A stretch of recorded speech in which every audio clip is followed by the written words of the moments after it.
Most people don't fail because they're weak. They fail because their brain is addicted to comfort. You don't lack motivation, you lack control over your mind. And today, I'll show you 3 steps to cure that.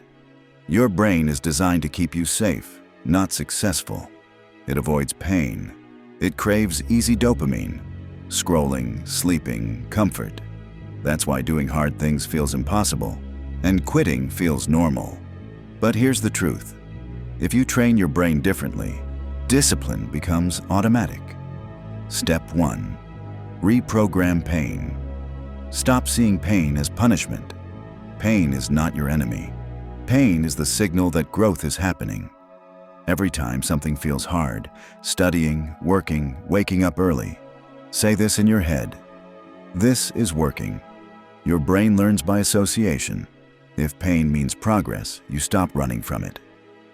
Step 2. The 5-second attack. Your brain kills motivation with overthinking. So don't negotiate. Attack. When resistance hits, count. 5, 4, 3, 2, 1. Move. No planning, no emotions, just action. Action silences the mind. Momentum beats motivation every time. Step 3. Daily discomfort ritual.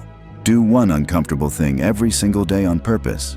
Cold showers, hard workouts, studying when you don't feel like it. Small discomforts build mental muscle. And soon, your brain starts craving difficulty. That's when discipline becomes who you are. Comfort creates regret. Discomfort creates power. The life you want is hiding behind the work you keep avoiding. Train your brain. Choose hard. And don't stop.